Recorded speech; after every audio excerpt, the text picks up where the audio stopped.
number 6, this is looking at the semifinals of Bradykin versus Kardinole in the event that happened this weekend, and that was, of course, hosted by Direwolf Digital. I mean, if you didn't check this out, I don't know what you were doing. I mean, maybe you had real-life stuff happening, but, you know, who really cares about that? But go back and check out those VODs. I'll have a link to that in the description, that you can find that on Twitch. But it was a great event. I didn't catch the whole thing, but this was a match that people highlighted for me as being particularly good and interesting to check out, and I really enjoyed watching it myself. We're only going to see the first game. I think the entire match, though, is quite good. This is a temporal control mirror. I really like control mirrors because the decisions in a variety of points are very interesting. Now, the pacing can be slow, because there's a good number of points where you're like, okay, I'm playing power, I'm not really making any interesting decisions here.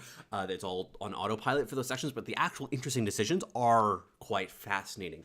But one of the advantages of this format is we get to speed through those periods that are a little bit more rotary and mundane and automatic. So that's good. But we are going to take a look quickly at the core of the deck between these two decks, because obviously this is a mirror match. There's 70 out of 80 cards that are identical. Everything in here pretty standard. You should be familiar with it. The game plan focuses around Sword of the Sky King, mashing your opponent into a pulp, and Channel the Tempest, drawing cards while also mashing your opponent to the pulp. And those are the real winning conditions.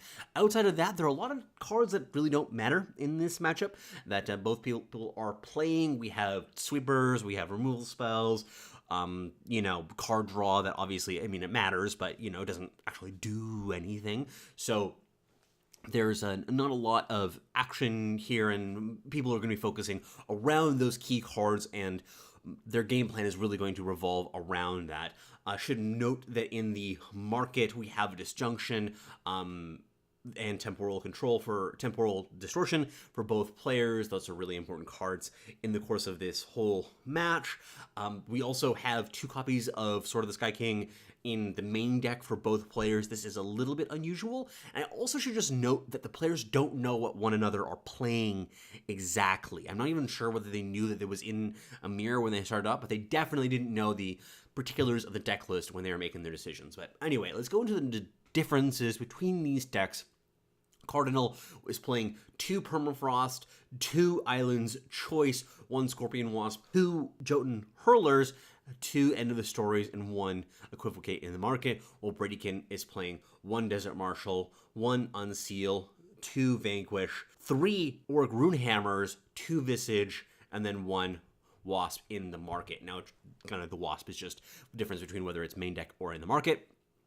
But what you'll really see here is that Bradykin has this little package that's actually good in the mirror of 3 Auric Runehammers and 2 of the Strongholds of Visage. And that's useful because it actually does apply some pressure from your opponent. It tries to maybe suck up some of those disjunctions in the early game, which will hopefully clear the way for the Sword of the Sky King, or inhibit your opponent's ability to get back their Sword of the Sky King. So given how important that card is in the matchup, I think that this is a good package to have access to. Kardinole, on the other hand, does have access to 2 Islands Choice, which is quite strong here.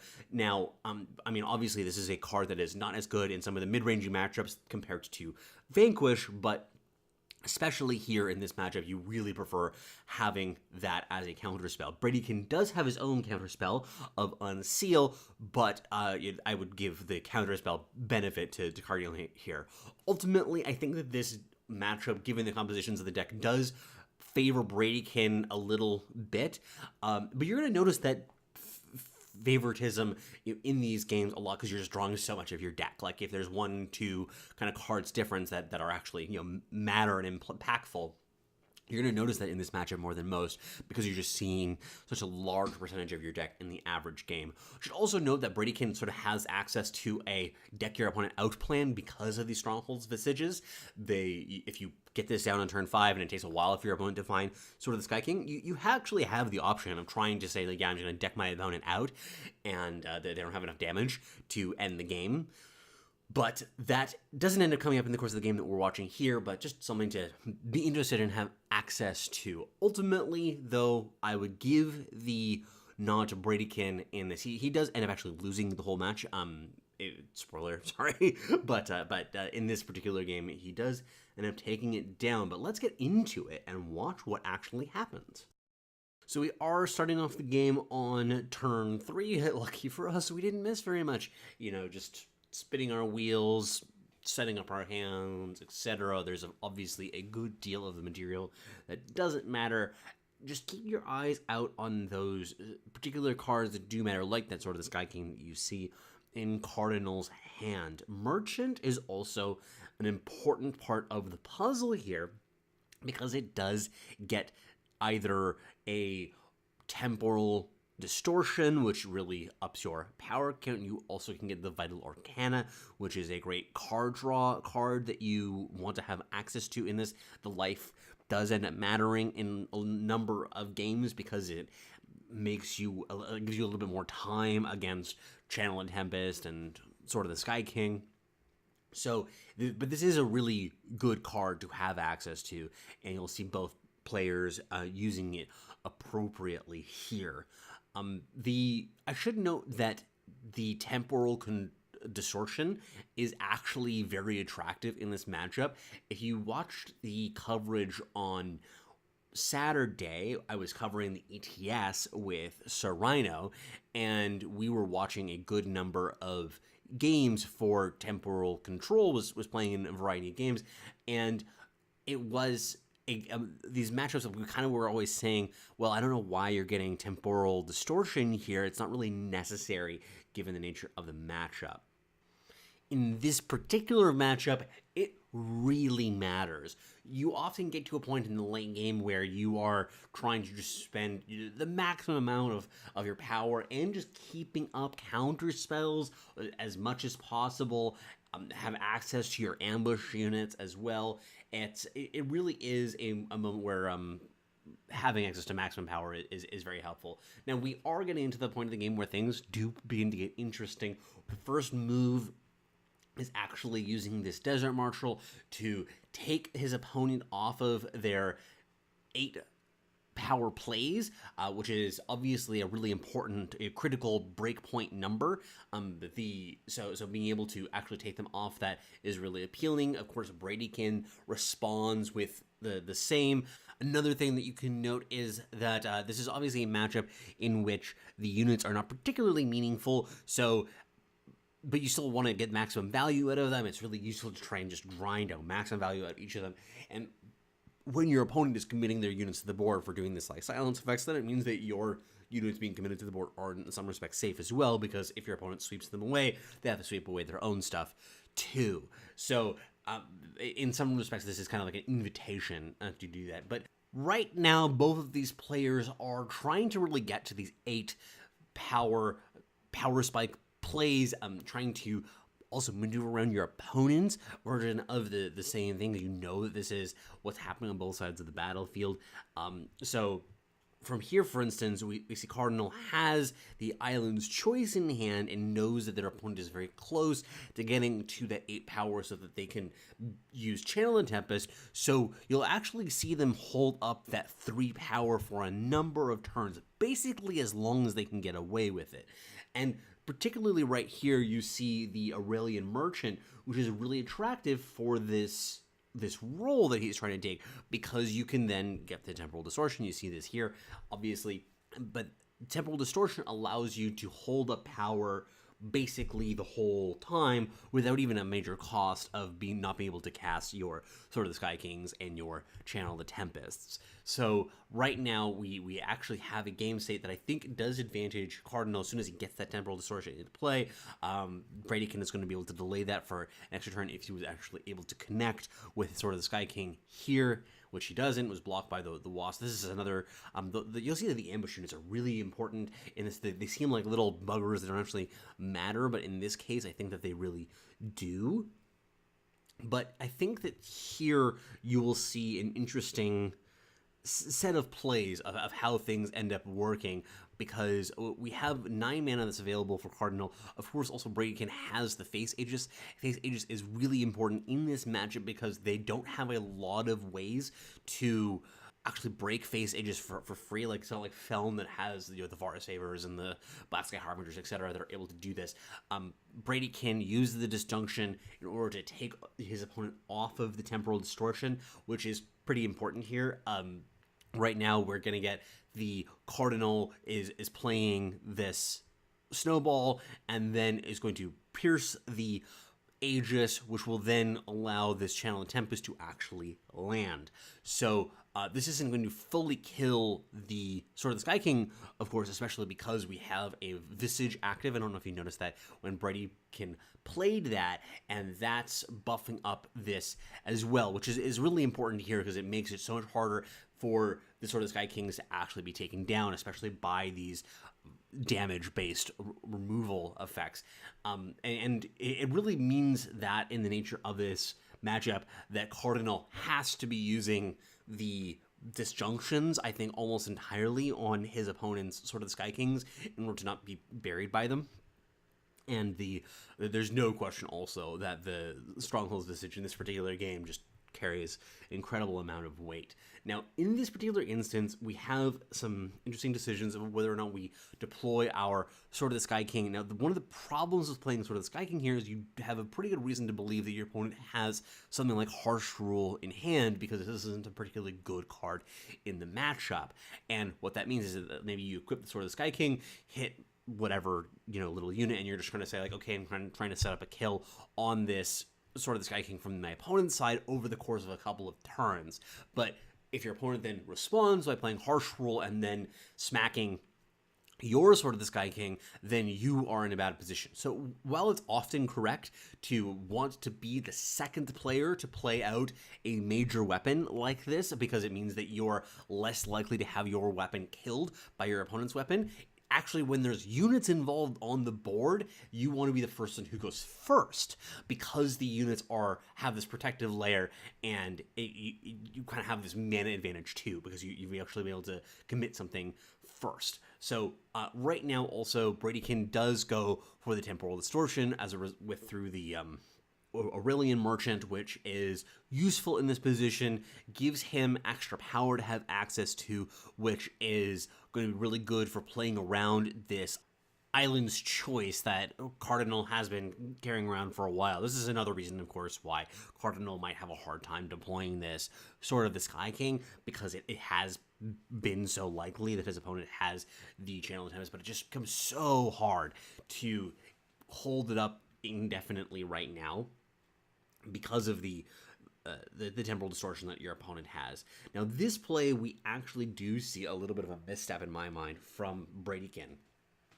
He has this game state right now. He has a Channel of Tempest in hand that he can fire off anytime that he wants. He decides to do it right now, but I think that this actually, you saw that echo effect. That might be a pretty revealing tell that maybe there was a Find the Way in hand, and if your opponent's not playing the Find the Way in the situation, maybe they have a counterspell like Island's Choice there. So I personally don't think that I would have fired it off right there. Like, I mean, what's the hurry to actually get that in hand? You want to kind of time lock your opponent in this way of forcing them to hold up the mana indefinitely. So I think there was a little bit of a misstep that we saw on behalf of Bradykin. But now Kardinole is in an interesting little position here where he is trying to get that little last bit of health off of the Sword of the Sky King.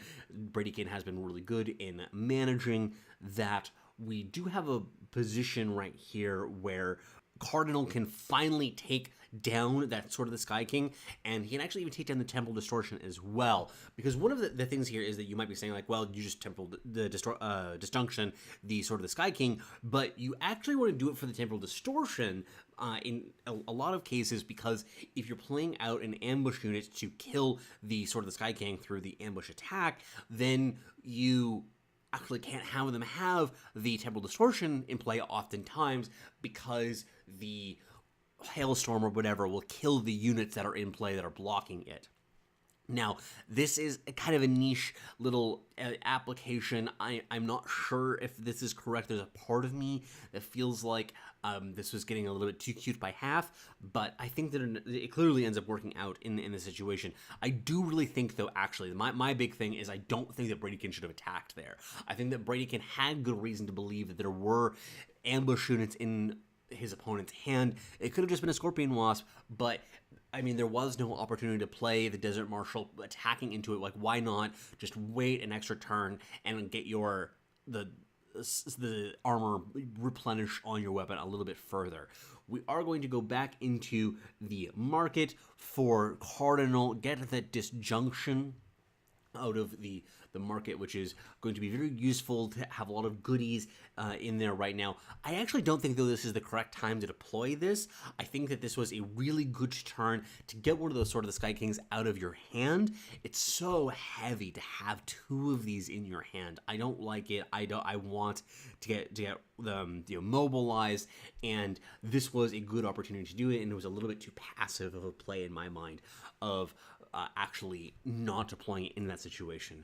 Bradykin now has the opportunity to toss the Hailstorm back into the market, play a power, use disjunction, grab the Sword of the Sky King, and play it right now and take down something. So that's a pretty attractive play. Having that 8-13 is pretty wicked.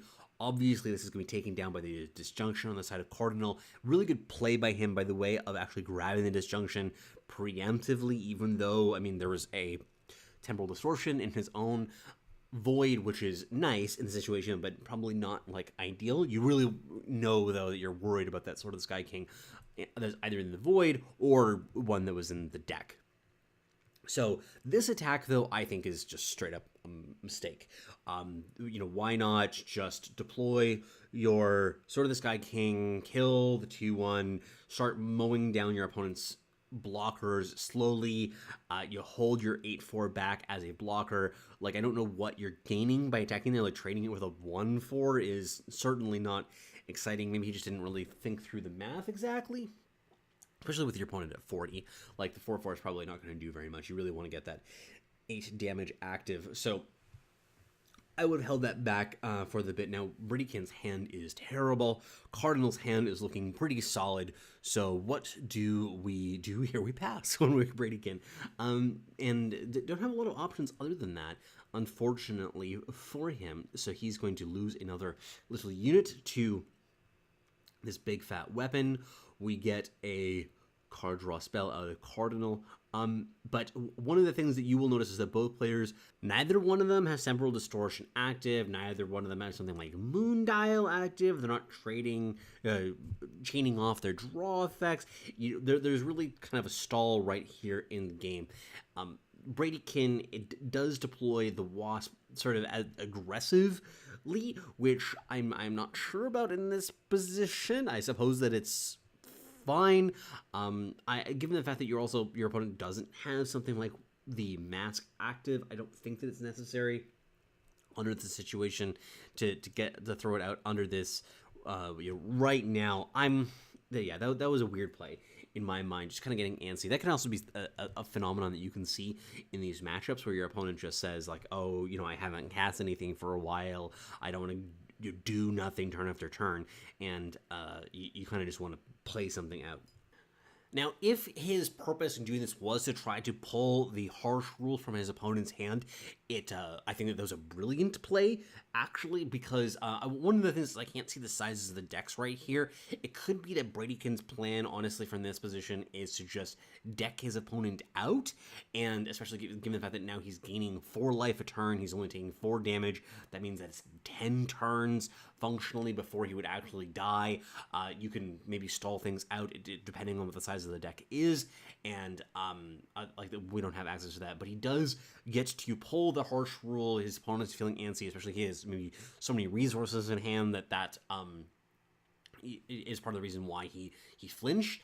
But this does then open up the way for the Sword of the Sky King out of Bradykin, which is very devastating here, especially with the extra 2 armor that you see on it. It just means that even if you were to do something like ping the 1/1 and attack with the Sword of the Sky King out of Kardinole, he still doesn't take that down. That just the face Aegis, the extra 2 armor is so important. Now you might be wondering why he doesn't just use that ping effect right now in order to take down the Wasp. It's like, well, you need to have access to that if you get a channel the Tempest, because if you, for instance, get to channel, like right there, you channel the Tempest into you ping and channel the Tempest, and then maybe you can actually set up a kill on the weapon through that sequence of plays.